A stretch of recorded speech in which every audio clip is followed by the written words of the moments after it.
Hello, everybody, and welcome back to Tech Talk. Today, we are going to be doing Tech Talk and discussing the topic of building your own computers. I have my personal opinions. Mark's got a different opinion. I think that in the near future, a lot more people are going to have to be able to build their own computers instead of going out to the store to buy them. And he doesn't think that that's a situation. So I think before we get into the technical stuff, I think that would be a good conversation to have first. I don't know if you guys agree with me on that, but after that, Yeah, I want I'm Mark to with take the lead and tell us uh, some stuff about that. So I'm with Mark on this one, Roger. I think it's just too much hassle to bother with. But after Mark goes through his stuff, you can take it and go and try to build one on your own and see see how I, painful the exercise is. And I mean, in the last, I'd say at least 6 years. I mean, I've been doing everything. I don't go to a computer repair man. I don't. Every computer that's in this house, I built. I mean, oh, is that right? Okay, okay. and some of them aren't even new. I've used older ones. The only ones that I haven't started building on are the old ones with the belts. You know, the ones before they had the cords and everything you could use inside of it. But the reason why I say that for is if you look at technology and what's on the computers, or what's on the internet and everything, and even like in gaming, they want so much when it comes to memory and stuff. You Mhm. can't just go down to Walmart and get these kind of computers. So I mean that's where I'm coming from with it. And plus, like these games, you have to literally have hard drives with like 2 terabytes of memory just to have a decent library of video games. And now internet video gaming through Steam and stuff is one of the most popular. So that's where I'm coming from with it. All right. Um, just a bit of background about myself, for viewers. I've been in the industry for almost 30 odd years now. And throughout that time, a large amount of it has been repairing and building machines. Couple of points, Roger, you made. First of all, I disagree with you about being necessary to build your own machine these days. I mean, you can if you want to. No, we would encourage that. But considering that the market has really shifted to single board computers, including things like smartphones and tablets, and also laptops, which may have very limited, generally have very limited upgrade capacity. It's just it's we're possibly seeing a era where we see less computer usage or less desktop usage, and more laptop and portable device usage. Single board computers and laptops being obvious. Now, do you actually like see that as being more of a trend, like where it would go towards, well, technically, like mobile devices like Switch. You know what I mean? Switch is Yeah. technically a mobile device now. Um, would that be categorized more within like the console area when it comes to like, Yes, console, single It'd be board like computer. handheld Yeah, handheld yeah, yeah, devices. console. Uh, yeah? I The mean, Nintendo Switch, you mean, right? yeah. Those stuff, I don't. You can't put together those stuff by yourself unless you. well, not unless you can do components, soldering Yeah, yeah. Unless you components. want to get a Raspberry Pi and try to put together something similar to a Switch. But yeah, like I mean, you can build what do you call a retro gaming console using a Raspberry Pi. Yeah. Yeah. I don't know if I'd want to try it with the Switch though. I mean, Yeah. I messed around with the emulators for that Switch, and the emulators by themselves are crazy. I mean, I wouldn't suggest using them. They're experimental, first of all, and then like trying to get controllers and everything to work with them is insane. You know what I mean? So, and I wouldn't suggest doing that, much less trying to Okay. build one. All right, So- Roger. So maybe before we discuss too deep into the stuff, let's let Mark go through the basic step of what we need That'd to be a good build idea. a PC from scratch. Well, What a components desktop are? machine. Yeah. In fact, I've got a load of articles on there, which I'll or you've got links to anyway. Go through an entire list of stuff. Well, I mean, the basic components are you need a motherboard, you need case, you need power supply, memory, hard drive. Or some storage. Doesn't have to be a hard drive. Hard drive.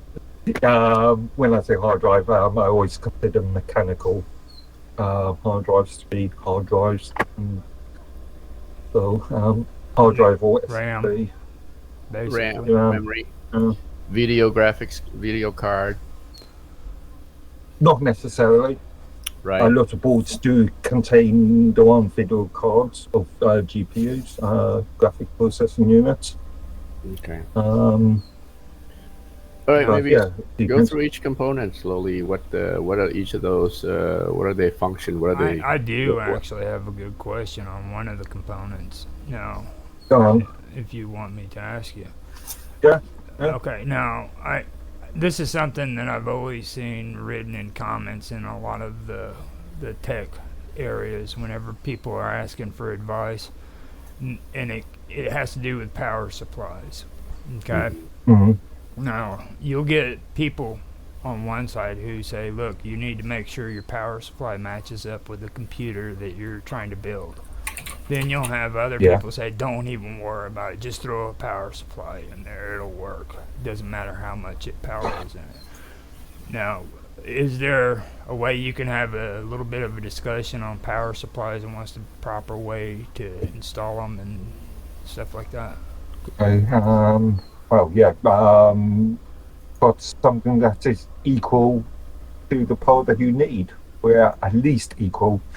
No point in sticking a load of, let's say, mechanical hard drives into a machine or a large powerful graphics card that's not going to be able to be powered. Yeah, I mean, way generally back. speaking, power supplies don't really matter as far as the end consumer is concerned. But again, if you are putting in multiple hard drives or putting in strong graphic cards, then yeah. Well, they have yeah, they have different types of wattage now. Typical one is 850 watts, or no, typical one is 650. Right. But if you are like for a normal PC, but if you're talking about building a gaming PC with a powerful GPU, right, that might consume a lot of power. You might need a higher wattage, right? But yeah, I'm sorry. Lot of these sort of used consumer-based end users want high graphic cards, and there is you've got to remember that there's only the gaming users, the serious gaming users are a percentage of the market, but they're only relatively small percentage. Right. Not everybody needs a high GPU. Not everybody needs 2 terabytes of storage and 64 gigs of RAM. As an example, but some people might be able to. I'm okay with 16. You know what I mean? It's like 16 gigs is pretty much all that a serious gamer really needs. I mean, the rest of it's pretty much overkill. And like, for me, what I've seen, unless you're going into like computer graphics and stuff like that, you don't need a CPU that's any stronger than maybe 8 cores. Other than that, I mean, after that, 16 cores, you'd do that for like you know how I mess around on Blender and stuff. That would be nice for using Blender with.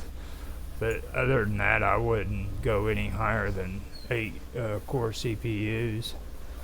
So. Funny enough, I've just upgraded my workstation from 16 gigs of RAM to 64 gigs of RAM. But I use a lot of virtual machines on it and those other things, so their memory is useful to me. But again, somebody who's just doing some word processing and looking at Facebook and checking emails wouldn't need anything like that. Yeah. Well, I mean, you've also got to take into consideration the generations, like older people like us. That makes perfect sense. But the majority of them that are getting into all this are the gamers, and they're usually between the ages of 16 and everybody 30. And anybody uses a computer these days. Again, gamers are a small percentage of the overall market. There the younger the younger generations now, when they get a PC, they're aiming for the gaming type. Yeah, I mean, I would like to see some sort of figures on demographic markets on that. Right? Yeah, I would have to do some research on. That'd be all right. I just threw a screenshot of all the components of a computer on my camera there. Maybe you can talk about. There you go. You can talk about it. What we got there? Very image. Also, have you checked out the new power supplies they've got on AMD for AMD? I've not really done any research into power supplies for some time. I like how they got that big bundle of wiring in the back right there on this one. Like now they've got it to where you can plug in each cord in the backside to where it's completely independent from. Well, here's a Corsair. It's a very popular, power supply. Let me see where it's. It still has the cabling. It just looks nicer. They have a nicer plugs than the old stuff. I can't remember the standard. Yeah, he's here. Nice. See that? Now, 105 Celsius, what would that be in Fahrenheit? That's extremely high, isn't it? 105.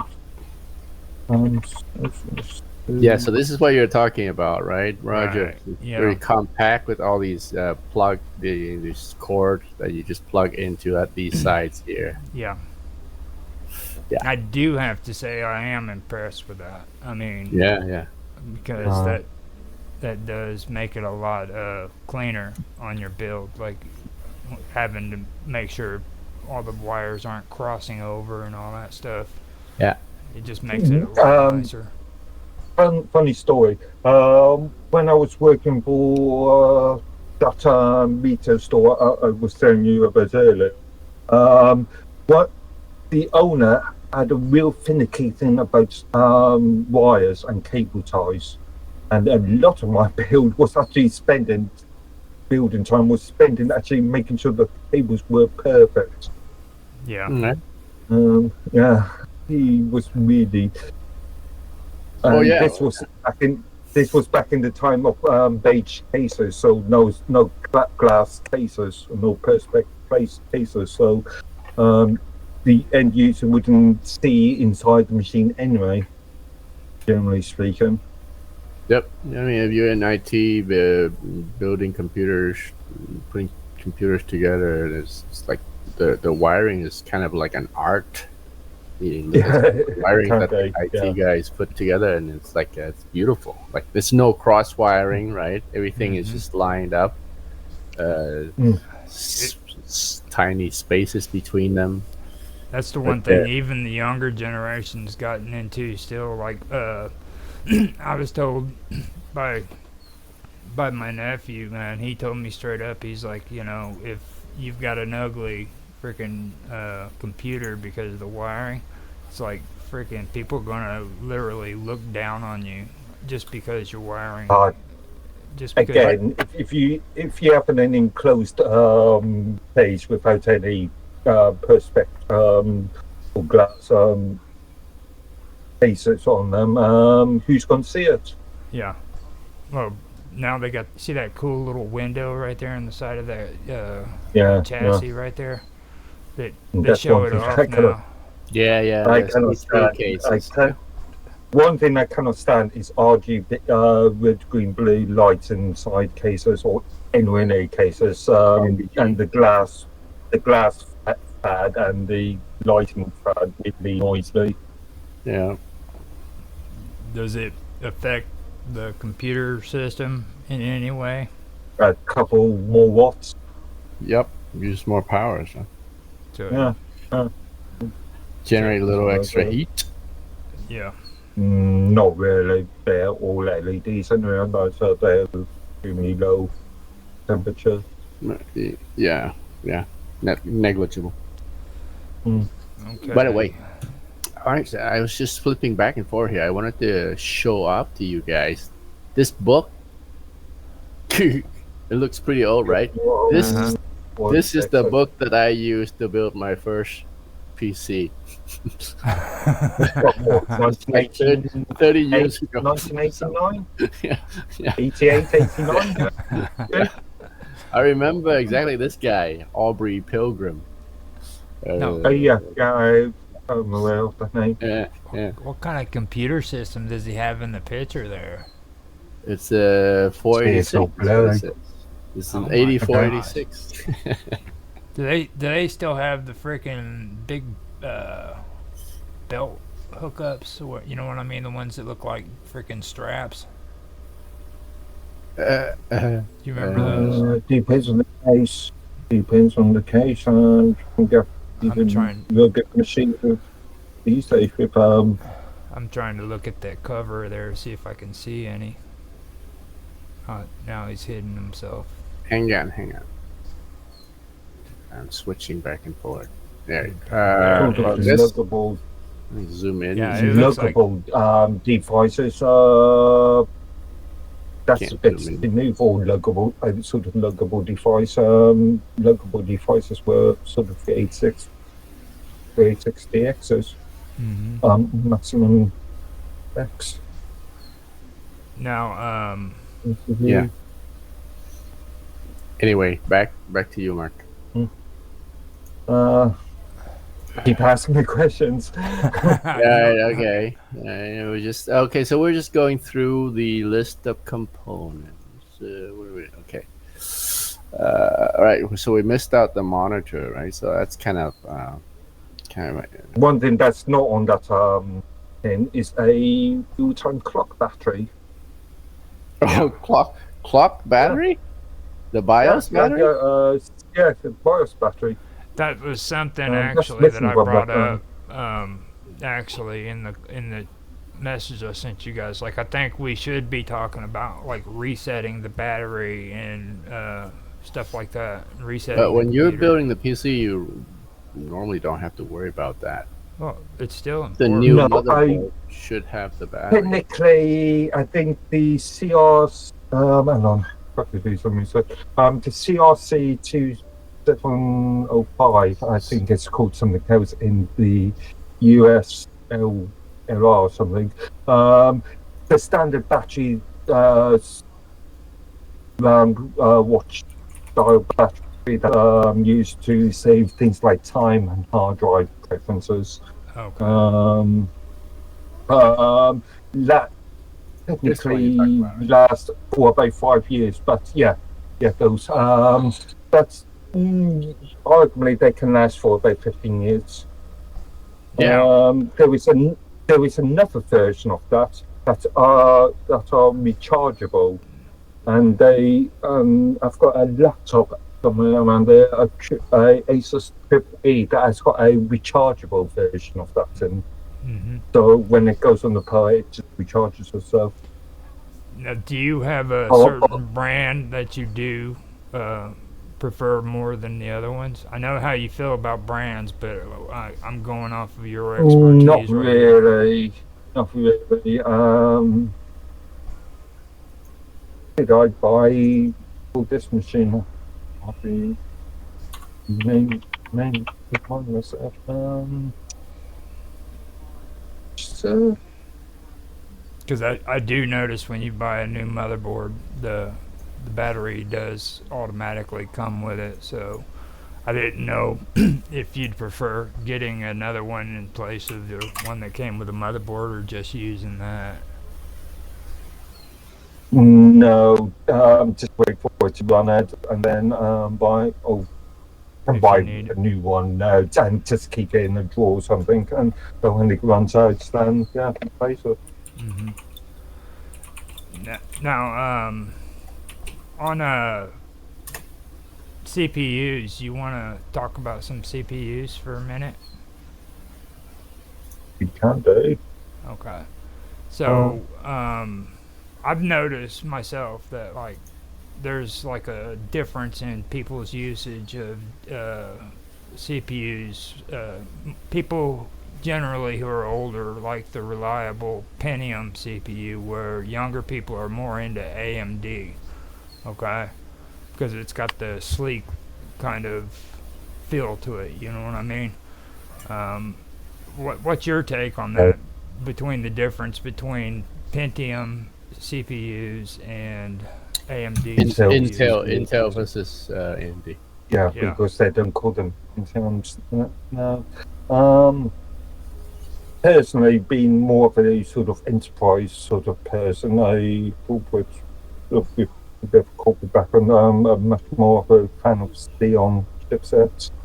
And when it comes to x86 chipsets, but that's an Intel thing, and generally speaking, Xeons are used for servers anyway. So when it comes to well performance, okay, if you had to decide which one do you think performs better, which do you think would have better performance, Pentium CPUs or AMD or Intel, I should say? I've not looked at the latest market, but again, depends on what you would. All depends on use case. It used to be that Intel CPUs are more performant, but the latest AMD processors are pretty good. I think even some of the later one are even surpasses Intel processors in terms of benchmark performance. AMD. Yeah, I'll have to do a bit of counting on looking at data sheets and stuff. Okay, so we got some benchmark here for 2023. Let's see what we have. Intel. I'm looking at Intel's on these. This is the CPU benchmark. Okay, Ryzen is the AMD. Yeah. Now, see, i9 is one that I've heard that was pretty. Here's the i9. Yeah. Yeah. Or 12th generation i9. So the i9 is comparable to the Ryzen 9, yeah? Yeah. Yeah. Remember, there are different generations of each specification. So there's different generations of i9. But no, I was just Look at this. See, in terms of comparison, the Ryzen 9. What does these percentage mean? The Ryzen 7 is in gaming score 1080p. So that means Graphics. a refresh rate, right? Yeah. 1080p gaming The score. frames per second, right? Yeah. 1920 by 1080. Yeah. So does this mean the Ryzen 7 is better than all the rest in terms of gaming? Again, depends on specific model of the chipset. Well, this one here is just because it's an i9, there could be half a dozen models within that. Yep, you're right. You're right, and I think that's what it is. There's the Ryzen 7 one is a newer generation than the Ryzen 9 older model. Yeah, but I mean, in terms of cost, it's cheaper than and the see Ryzen that's something I noticed too, right there. Like, I think that's why they've become more popular, is because they've got a lower price than what Intel has. Like, when you go to get an Intel product, it seems like they're almost double the price. It feels like that, you know. So. Yeah. Well, this says it here. Oh, we lost Mark. There he is. There he is. But yeah, I was just saying it seems that the price seems to be more of an issue when it comes to the difference between Intel and Price Ryzen. and TDP, so the power usage. Now that's because that's another thing a lot of users forget to factor in. Is the more I think I saw power usage here. Yeah, and that also affects their long-term costs. Electricity costs. Yes. So if you've got, let's say, a big server farm, or a big, let's say, you've got a corporate department, let's say an administration department, and you're trying to keep down on revenue expenditure, so power expenditure. You want something with a low power input. So would you say they're like aiming their product more towards the business side of it than they are personal use? It's more the retail market. Okay. It's more the gaming sort of fraternity and so-called creators, video editors and ad users, and that sort of thing. Blender users. That sort of thing. The creative and well, in the consumer market, there are basically two types. There are gaming users and students, right? There's if you're going to go down that, there's half a dozen types. You've got the standard home office sort of setup, so word processing, a bit of internet browsing, maybe some video watching, and then you've got the gaming market, as you said. Then you've got the creator market, and then you've got the semi sort of professional market, and then you go into the corporate markets. All right. Well, Roger, do you want him to go through the like the general step of putting a PC together, or are we just discussing? We had to warm him up though, because he was trying to figure out what he wanted to talk about. So now that we got him fired up on the topic, he can go for it. See, that's all you got to do. You just got to get him revved up like a motorcycle. Right. Yeah. You know how Mark is. Feed the beast. Feed the beast. That's right. I was trying to look at the word beast.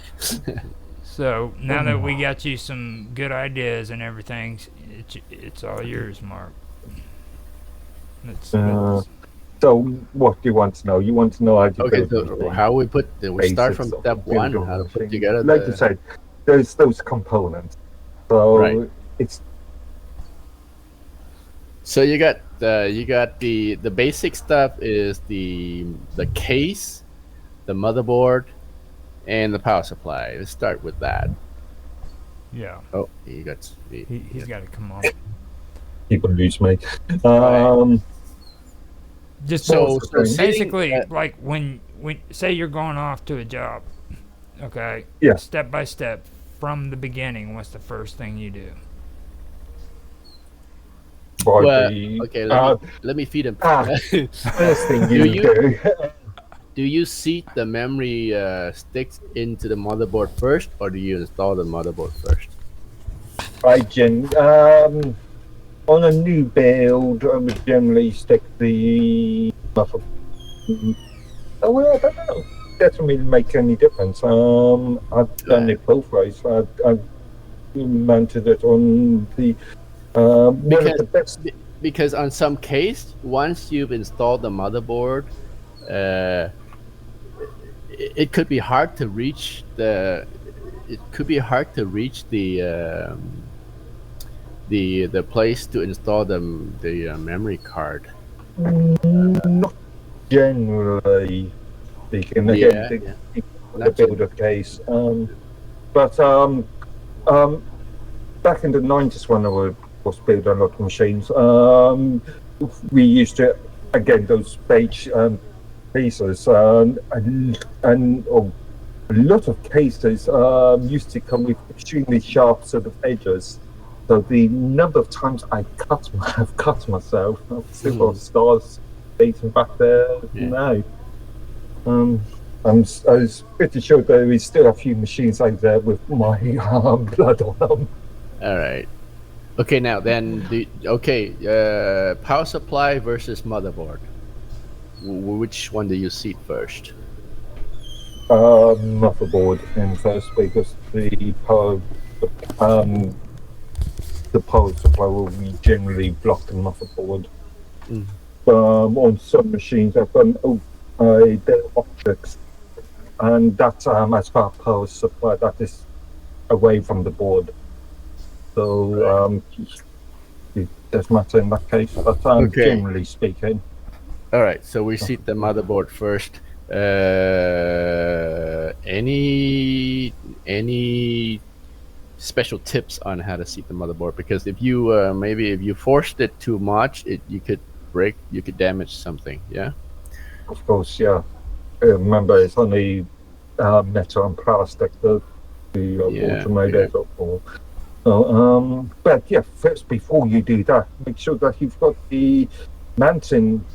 The pin. Okay, the what are you? First, before you do that, make sure you've got the mounting. Oh, he's getting ready to go again. Is he still around? He'll pop back on. Is it yours? It's not yours because I'm still around. Yeah. I'm having weird issues tonight. You have an issue with your network, yeah. Okay, so you were saying that we need to mount the mounting screw, the mounting on the case itself. Right. Now I think that is important too, because like I've known other people who's had issues when they mount them, and it's because they didn't put the screws in correctly. You know what I mean? And right. Like later on, if you don't do that properly, you also have surges in the back right where you do all your plug-ins and stuff, because you have to make sure that's all face. You know what I mean?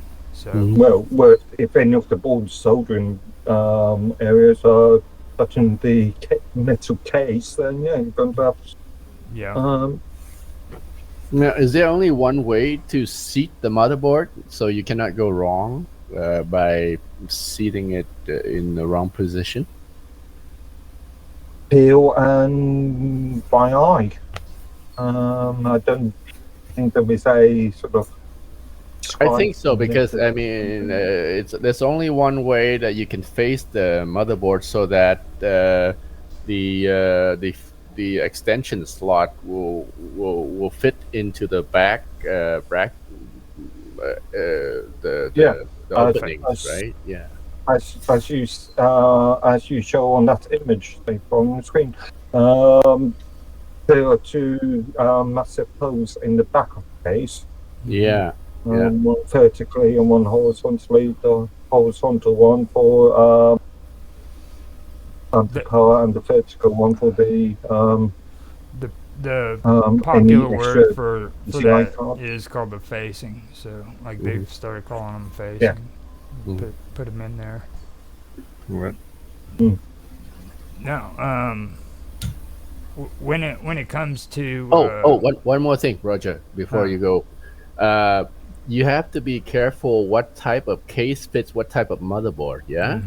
that's what I was getting ready to say. Yeah, not all motherboards will have the screws in the same place. The Yeah. Okay. screws in the same place, and doesn't need to be smaller or larger. Depend. Yeah. Now I know this one guy. He does tutorials on building computers, and he takes that wax glue and he'll put it down on the bottom of his chassis to like elevate the motherboard up. Now, here I'll wait till he gets Okay. back. He's Now, back. He's back. do you think that that's a good idea to do to What's that? separate the motherboard? This guy that does tutorials on YouTube, when he does his motherboards and he puts them down, he'll take hot glue and he'll put a little dot of it down on the bottom of the chassis for screws. Do you think that's a good idea, or if it's needed? What, just to To keep the the screw in screw place, it in doesn't place? fall off, or Keep it, I No, guess. screws don't. Generally speaking, you don't need hot glue for. Well, yeah, you don't need hot glue for any sort right? of Right. hardware. Yeah, Yeah. Or he does it. He has his own like build your own computer thing, and he was talking about doing no, it hot basically. glue is unless you've got a real specific need for it, you shouldn't be using that Yeah. hot glue. So, Okay, let's talk about the different types of motherboard that fits the different types of cases. So they have ATX motherboards, and they have micro ATX, mini ATX. We talk a little bit about and also now we are getting things like the things like the Intel NUCs and the Lacto Pandas. You getting technically are single board computers, x86 board. X86. So the ATX. So yeah, you even get They this also smaller have than that. eATX now. Jeez. Yeah, Man. yeah. And So how like do you we said, know? there is a size difference there too. Like if you go There's a and massive. you get a micro, you better make sure you're getting all the parts for a micro computer because they're not going to fit together. So just Generally speaking, it's only the board you've got to worry about, and possibly depend on the length. Can the Typically, PCI slots, PCI cards. So, they're ATX, yeah. yeah, Nowadays, yeah. I don't then know what this just trying to eATX remember. is. I've never seen then it. you start getting And- into a really crazy world of power supplies when you come to Yes, these different sizes. Just to get some measurements, standard ATX is 12-inch by 9.6 inches. Okay. Right, it's 8.6, and then mini ITX is 0.7. I have a feeling. All right, Mark's cutting out. Yeah, I have a feeling he's getting ready to go back off again. Like when he Yeah. starts doing that cutting sound. Huh? Whenever your voice starts cutting in and out, it usually means you want to reboot your Wi-Fi network there, Mark? Might help. I don't know. Seems to be stable at the moment. Yeah, he's actually At the sounding better moment. now. Okay. Okay. Now, on these micro and ATXs and all that stuff, what size power supplies go with them? Because Again, the size. I think they have the bit ATX size. power supplies. Yeah. Yeah. The power supplies are also classified in a similar way. well, I know that like you can't just get a regular power supply to match up to those smaller motherboards, because even the chassis that go with them are smaller too. Right. They aren't big like all that. So, and like on Acer and all them, they have those real small power supplies that run sideways down the side. Yeah. Yeah. I'm just looking at the what's very sort of thin. Yeah. Um, And 5 inches wide. that squared Yeah, off that's one right right. there. Yeah. I seen that one before on a few of them. My first run-in with that kind of a computer setup was actually a nightmare. It took me a while to figure out what was going on Mm. because I didn't know what kind of a power supply I needed to run the system. Got it all set up and couldn't find anywhere a proper power supply to go with it.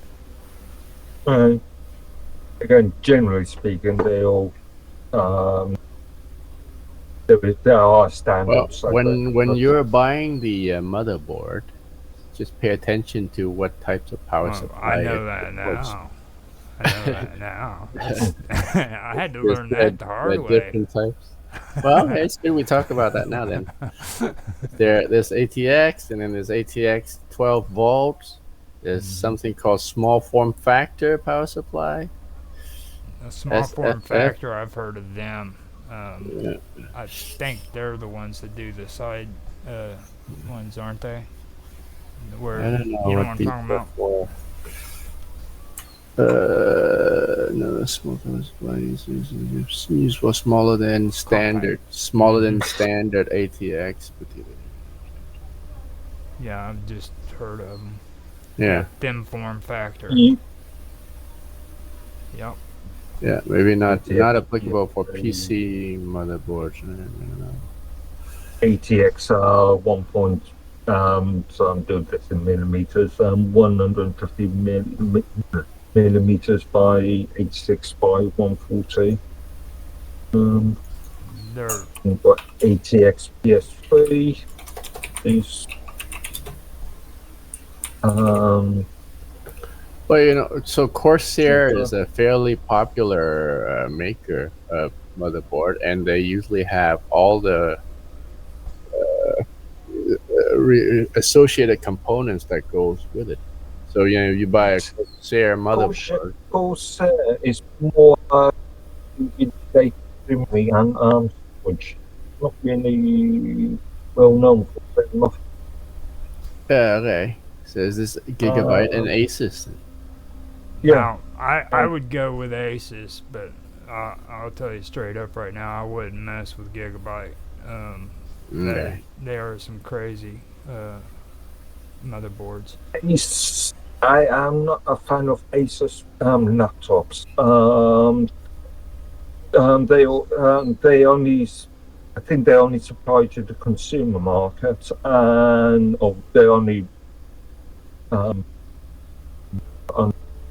build market, and the quality of the build can be pretty poor on all the laptops I've seen.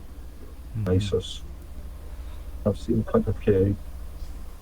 I'm just saying, Right. if you have to pick between Asus and Megabyte, I would go with Asus. I There's don't also- even recognize megabytes. There's Yeah. also MSI. Yeah, MSI is pretty good too. That's what I have right now. And they're affordable. That's the big thing with them. These days, I would go for a decent ready-made build and then upgrade it. Things like the Packard. The Packard have always been well known for their sort of build qualities. So, Sorry, I was wrong. Corsairs don't make motherboard. They make power supply. no, yeah. I thought they didn't. I know that they are well known for and SSDs. For sure, but boards.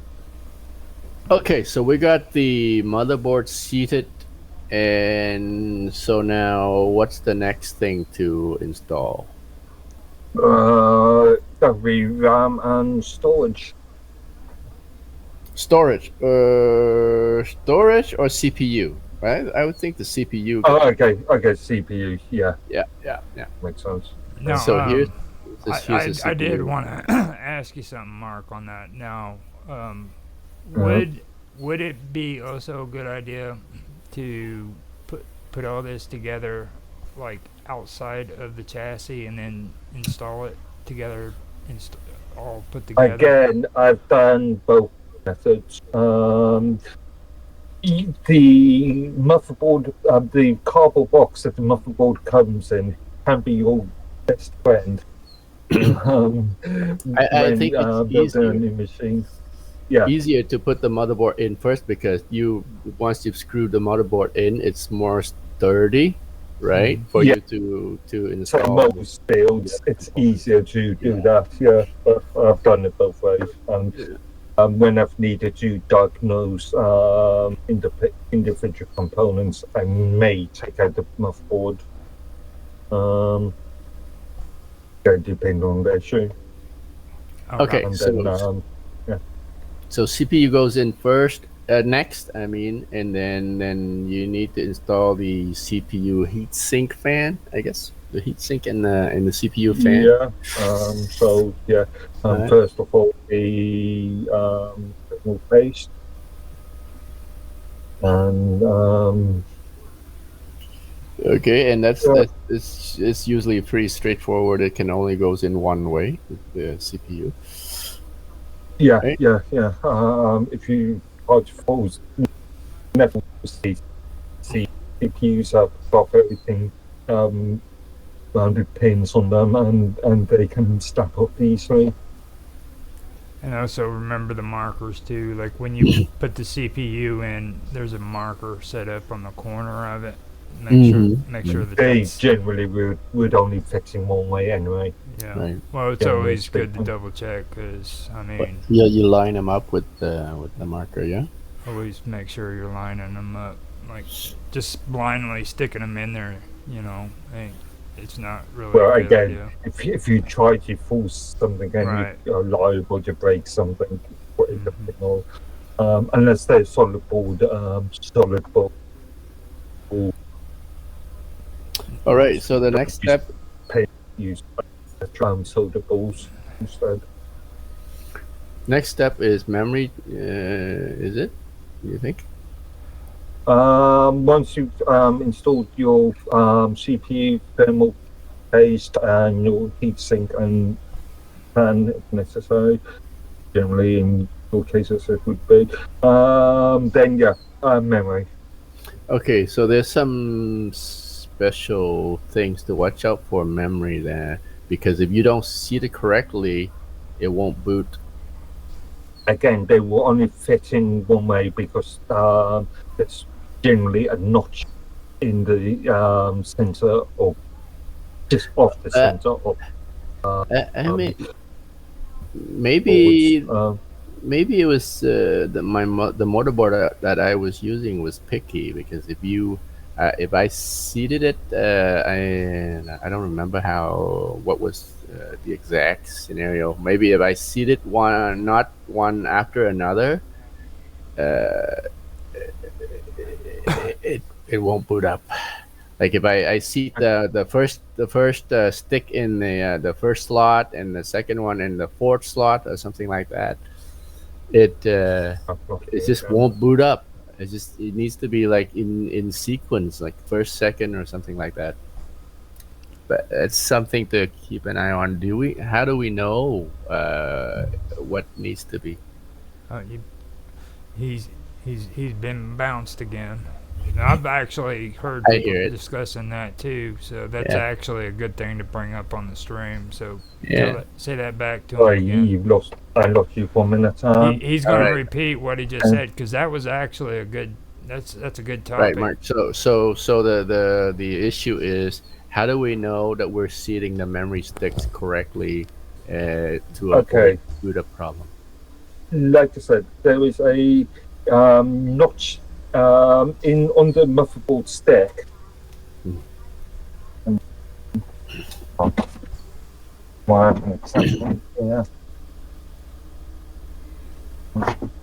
Easy to See, look at that. find tires all next to me. Look at that. He's even got Yeah, sticks yeah, I've sitting got one close there. by. You see that? Um, on this, you've got a notch in the center, or just on the offset of the center. So it will only fit in one way. And if it fits in the opposite way, the notch would, the pin on the slot would be around it, rather than Yeah, yeah.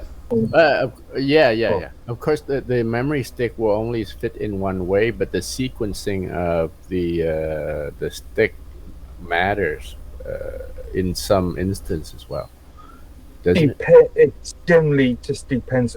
I always say if you are using more than one stick of RAM, then use exactly the same type. So if you're using two sticks, then make sure that they're exactly the same. Because if you stick in especially different speeds, these sticks and you could have issues with the RAM be the first stick only being recognised, or the sticks being at the lower Yeah, speed. yeah. Now, Well, I just want to point it. I just want to what bring about it up, the but slot orders? Like, yeah, now, Tan was talking about like if you go to put a memory stick in slot 1 and then you skip slot 2 and put one in slot 3, say you got 4 right. slots. Yeah. Now that's going to cause a problem, generally speaking. Yeah, I mean, I was thinking to space it out to avoid like heating problem, possibly, right? But I think it's not advisable to do it like No, that. But it's not no. the end of the world. Most motherboards, the modern motherboards now are pretty smart. Once you boot it up, it'll tell you if the memory sticks are not seated properly, and they will guide Yeah. you to Also, I've had cases. I've had occasionally you come across memory with damaged or dead cells on them, and that could create all kinds of different errors, from the machine not booting to machine booting and not working later on. So once you got into the operating system and start running software, yeah, if these cells are damaged, if any of these cells are damaged or part of them damaged, you could have very unusual issues. right. Okay, Yeah. so the bottom line is after you install everything, just don't close up the board. Just leave it open to do a boot up test. Yeah. But Yeah. we can cover that Yeah, later on. yeah, And yeah, yeah. there's one thing too, like the chips or the memory right there. When you guys were talking about them messing up, Mhm. now this would be a good time to actually mention the down there by the battery. If you on that motherboard. Is there a way for you to This zoom that battery. area in right there? This guy. Yeah. Now see, that's where your battery's located. Right. What do you Those, mean in the corner? The board battery, the BIOS battery. Right. Yeah. Now, if like you're having issues and stuff, and you're putting your memory in, and something's not working out, it's good to pull that. And then there's a 3-prong, what do they call it? A reset on there. Okay. Where The you, BIOS reset. yeah, the BIOS reset. That's a good Okay. thing to do too. That way, whenever. Yeah. Only So basically, generally short it. speaking, yeah, generally speaking, not necessary. Right. I've only done that when I've needed to reset, let's say, a BIOS password, Mhm. guy machine that don't know what the BIOS password is. User hasn't provided a whole doesn't know, and then yeah. I It can't- usually doesn't have a password. If Well, not really. There's a password reset too on there, so like it's two separate ones. No, it's the same thing. The BIOS battery, by jumping this, shorting the BIOS item, will reset the battery, the time, any sort of hard drive configuration, any sort of secure boot configuration, anything related to the BIOS. Mhm. I can't even It will see it just on clear- that motherboard. I don't even see where they. I don't think they do have one. the reset But pin, generally- it's usually one of these jumpers over here. Generally speaking, These it's jumpers. just as easy to take out the battery, switch it on, Yeah, leave it for a couple of seconds, and switch it off, and put the battery back in. yeah, that's Yeah, right. you can just yeah. Well, the motherboard user manual should tell you, should be able to tell you. Again, depends on manufacturer. Not all Wait a minute, hey, manuals guys. are written as well. I'll be back. I got somebody at the door. Okay. You guys continue. Okay. So yeah, we have the motherboard right there covered on the gel, I guess. I don't know what to say it is, but when you put it on the CPU, you got a lot of people who vary in opinion on how much needs to go on there. How much would you suggest putting on the CPU? You're before talking about put thermal paste. Yeah, thermal paste. Traditionally, it's always been sort of no more than a pea size. Oh, yeah, Think that's- of it like toothpaste. yeah, Think of it like toothpaste, really. yeah, But yeah, I've seen poorly made or poorly installed boards with thermal paste all over the place. Yeah.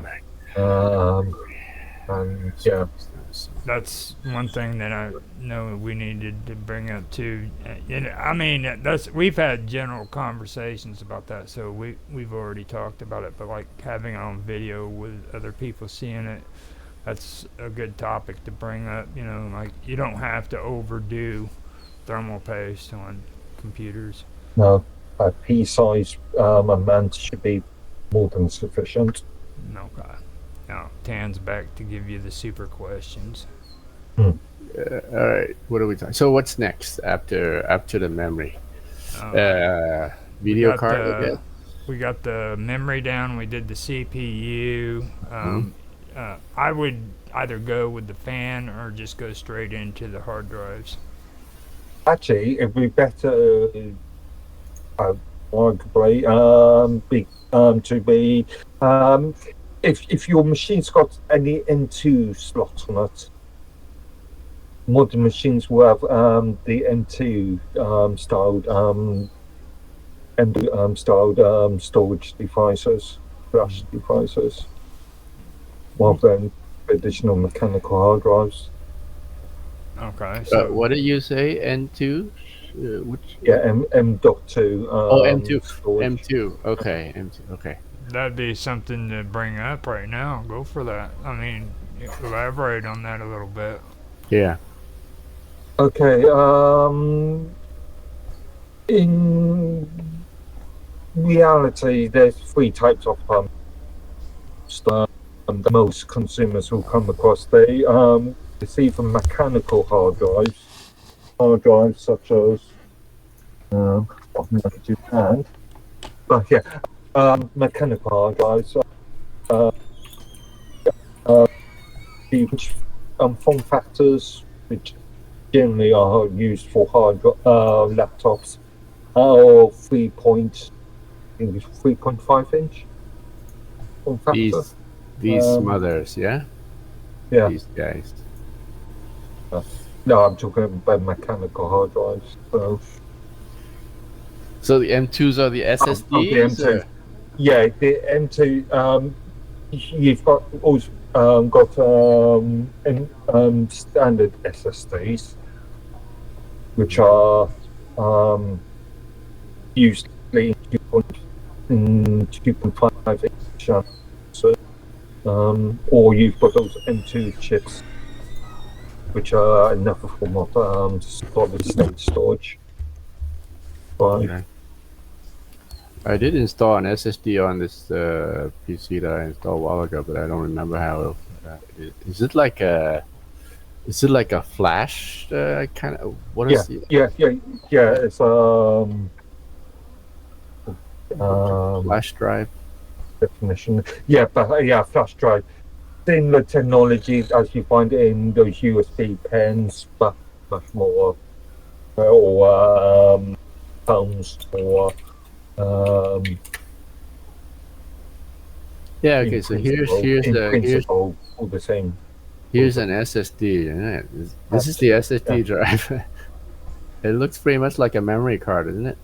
Yeah. Yeah. Yeah. So that's the M.2 Type B key. Yeah. Yeah, Type B key. Yeah. It looks like this is the 1 terabyte hard drive SSD. How small that looks. How It's cool that insane. is.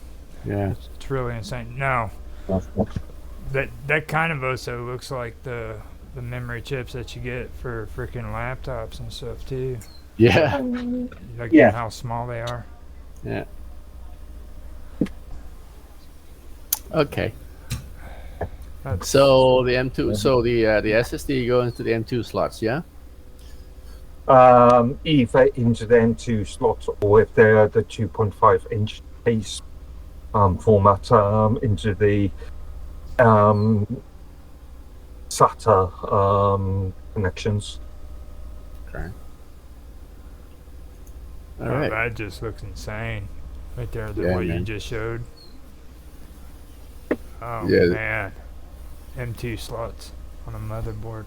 Oh, wow. See, Yeah. I wouldn't even do that. That's way too insane.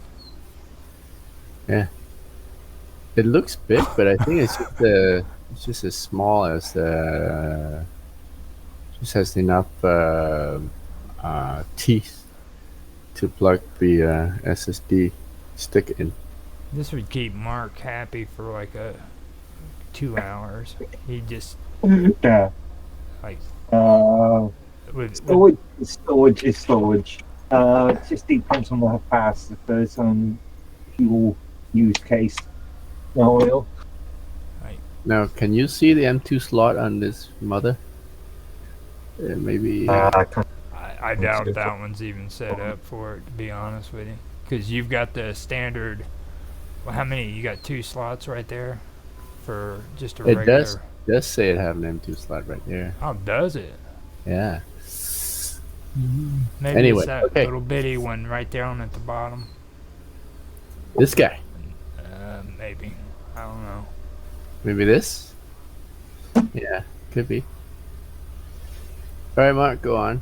So we have the storage. You suggest that we do the storage first, but then we have a secondary video card, maybe probably good time. If you've got video card, or doesn't necessarily have to just be a video card. It could be a number of different cards. Let's say a internal wireless network card, or an Ethernet card. Now look, this motherboard looks like it only has one expansion slot. On Does it? PCI slot, actually, it looks Yeah. like two from there. Yeah, one here and one there. Oh, One no, that's here. wrong. No, yeah. So is this something we wrong. could? Is this something we could look out for when we're selecting the motherboard? Again, depends on your needs. You may only need one, or in effect, you may not need to use them at all. Yeah, because most motherboards right now come with the graphics card built in, and the Wi-Fi built in, and the network Ethernet port built in, right? Yeah. So your extension would probably typically be used for a second monitor, which is the second video card. Not necessarily. A lot of modern motherboards may come with two more graphics ports, display ports. In built in, you mean? Yeah. Okay. Okay. Okay. So then, what could typically be used for an expansion slot? Like I said, Wi-Fi cards, Ethernet cards. Again, Wi-Fi your machine are built in these days. Yeah, well, it can be, but not all machines, not all boards. You might want multiple Ethernet ports in your machine. Yeah. As an example, if you're building a firewall, if you're using the board build a firewall, you might want to have 2 or more Ethernet, or you might want a Ethernet that is faster than the onboard.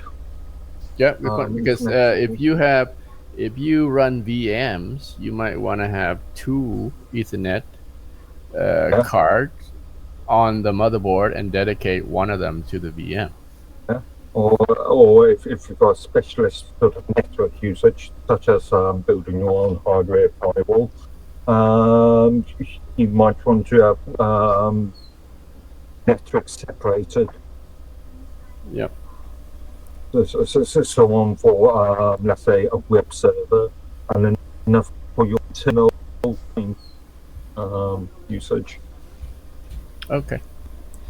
All right. Good. Next is the power supply or the hard drives. Yeah. If you're using things like SATA-based hard drives, so either the 2.5-inch or 3.5-inch form factor things, then which are connected by SATA ports and cables from the board. Stick them in next, and then start organizing your power cables and your SATA cables. They would plug into here, wouldn't they? Or is this the power supply? That looks like power supply for me. Alright, where would the hard drive? Actually, no. Actually, go back. Yeah, it could be. Yeah. It looks like it's a SATA. Yeah. SATA port. Alright. Yeah. Okay. So hard drive. Yeah, but then you would mount it into the case. You plug it in here. On that SATA too, though, when it comes to like the front panel and everything, you're going to have to learn how to go in there and sometimes use each specific wire for each area. So keep your manual around. You're talking about the lights on the front. Yeah, the lights, the car, all that. So here's it's these jumpers here, isn't it? Yeah, actually, sometimes it's easier. Sometimes it's easier to plug them in first, because sometimes you might have they can be quite depending on where they are positioned, they can be quite tricky to plug in. Yeah, yeah. Yeah, so Um, they're labeled down here. So these you got these Yeah. jumpers that you just plug in the power. Generally these wire. days they are labelled, but I've seen boards with no labelling on them at all. Yeah. And unless you've got the manual in front of you, it's a bit of a guesswork. Those pins will provide access to the light LEDs on the front of the machine, the power, and the Here it is. setting. Or if you've got a separate reset button on your case. Yeah.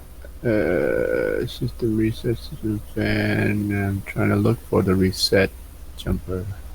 That's what I'm saying. It's usually in the same block. There's the power LED. There's a power LED connector right Yeah. here. So power LED, reset LED, and actual power set buttons.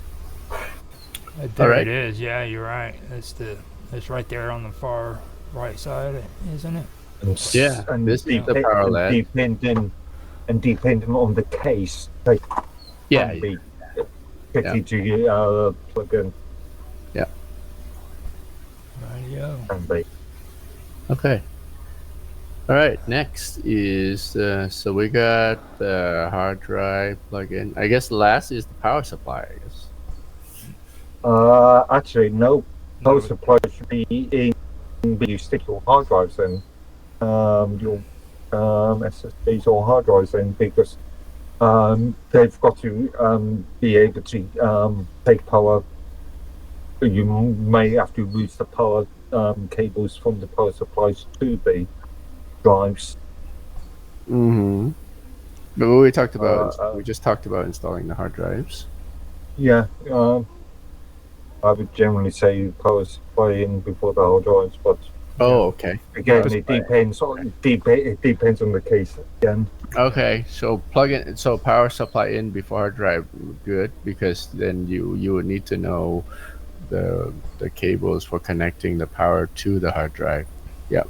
Makes sense. Generally, I always put the power supply in even before I do the motherboard, because like after you put that motherboard in and you get it all in there. Again, no.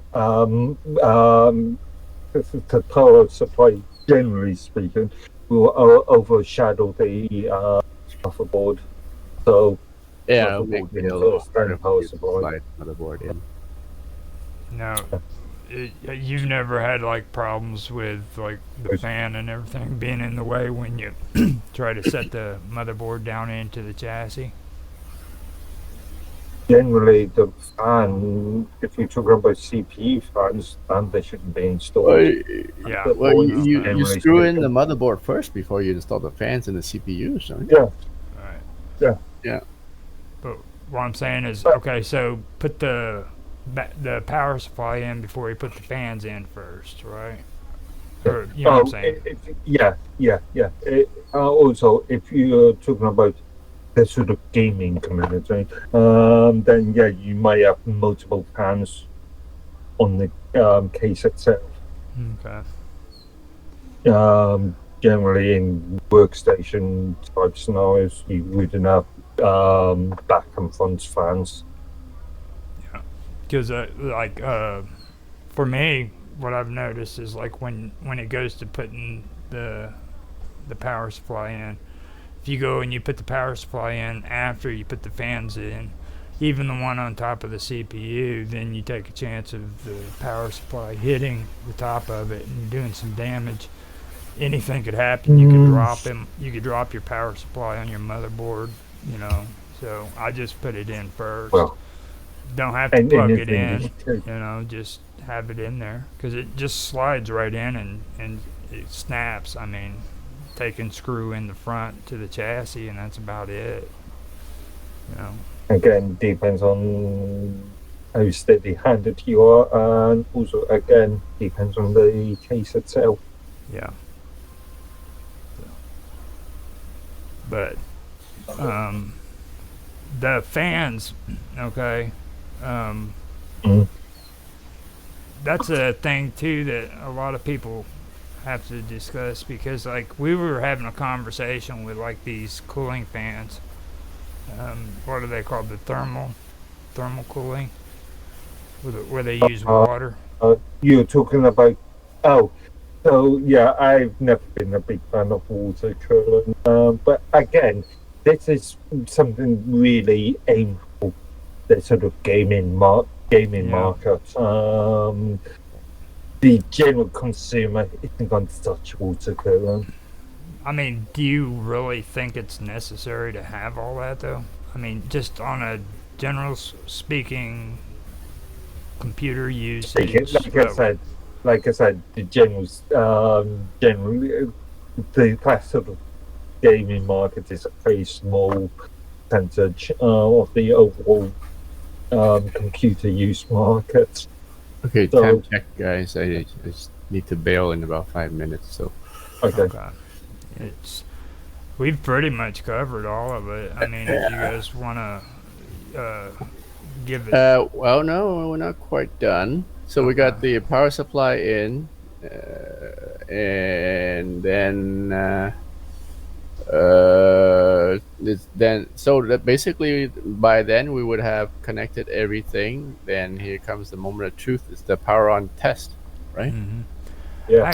Actually, Yeah. there's a question I did want to ask you, Mark. Go on. This is a good one too because like back in the day, they used to tell you on the accessories not to put the accessories in until you freaking did the install, and then after the install, put things on. Now, does that still apply today? Is it best not to put Accessories? accessories like your GPU, your freaking graphics card, stuff like that, like external, stuff? They said just So you want to stick the hardware in after you stuck the operating system on the machine? yeah. No, Before you ask. is it needed to where you have to wait, or can you just do the installation all at once? No. It's probably more time consuming doing it that way. Take yourself some time and put everything in all at once, and then do the operating and installation. Okay, so that's the only thing I was going to ask you that before, but I forgot to. So what was it he was wanting to get into now? He said something about installation, and then he stepped away. So Okay. now when it comes to doing your final installation of it, what's your standard way of doing it? You know what I mean? How do you usually test it out to find out that it's all, like you said, the final? Well, like suggested, don't stick the side case on. Case on.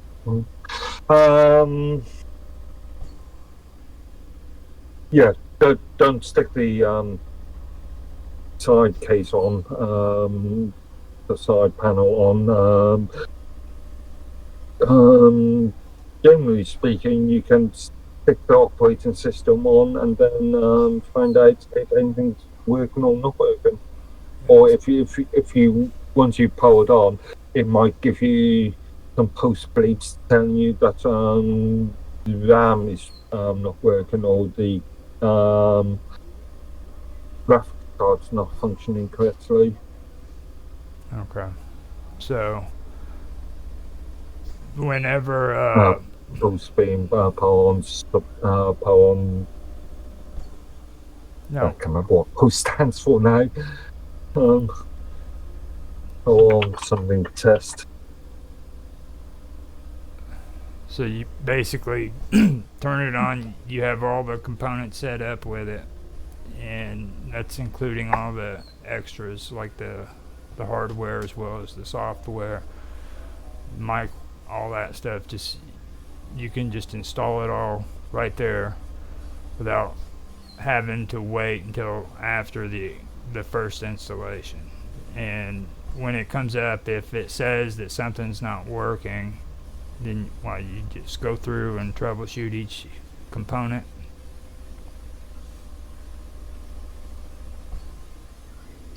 Mark?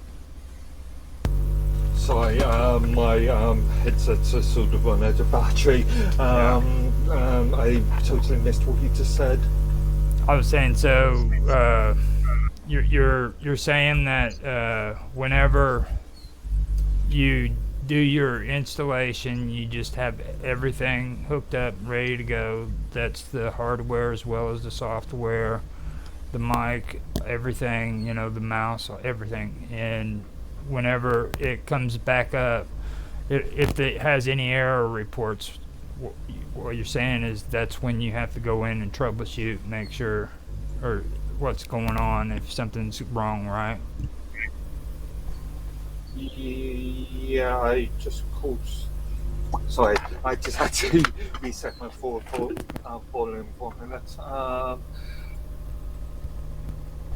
Do you want to summarize that question again? Sorry.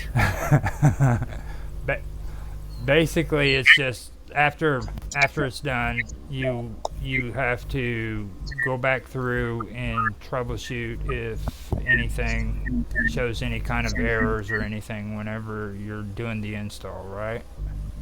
Yeah. Like I said, at the initial startup, you might have a few bleeps or an error message come up telling you that your RAM is incorrect. Generally speaking, most users will just see that they're causing that your BIOS clock could be reset. Because just adding a new battery into the new BIOS battery. Okay.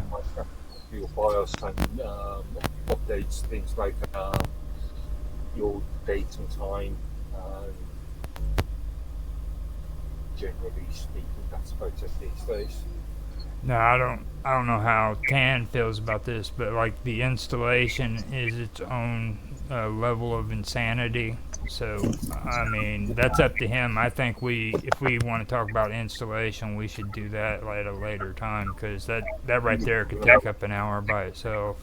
You're talking about operating system and software. I'm back for a few more minutes. Did you hear what I just said? Yeah. You said the installation, so I presume you're talking about operating system. Yeah, it's just, I mean, we could do an entire hour just on installation. I mean, this, you know what I mean? It's that right there.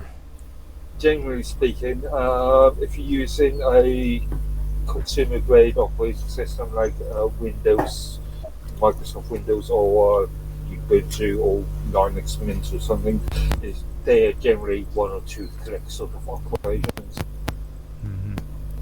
Very minimal input. Like using an enterprise operating system like Suite. Yeah, but see, the world's gotten a lot cooler in the last 10 years, okay? Like, now you don't have to go out and buy your own discs. You can go right straight to Microsoft and get, Windows iOSs and stuff like that. So, I mean, there's a whole bunch that you can talk about on that, so.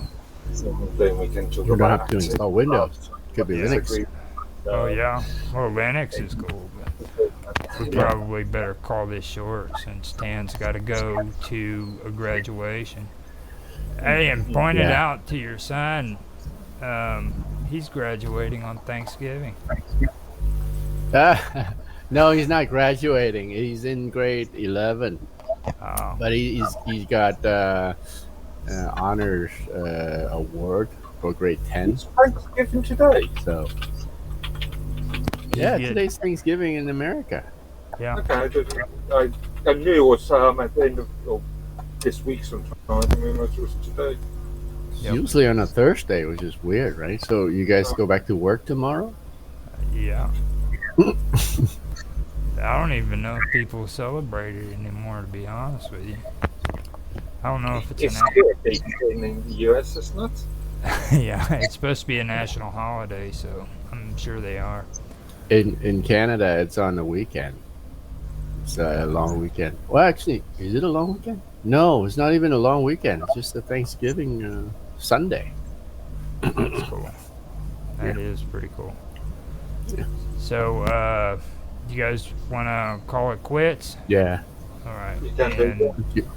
tell your son congratulations too. I wanted to say that on the video. All right, 'Cause thanks, man. everybody's already said it in chat, but I'll Yeah. say it on the Okay. video too. I'll be sure to let him know. I'll show him the video. And Mark, thank you for doing the input and everything and going through this because this is good stuff. So Yeah.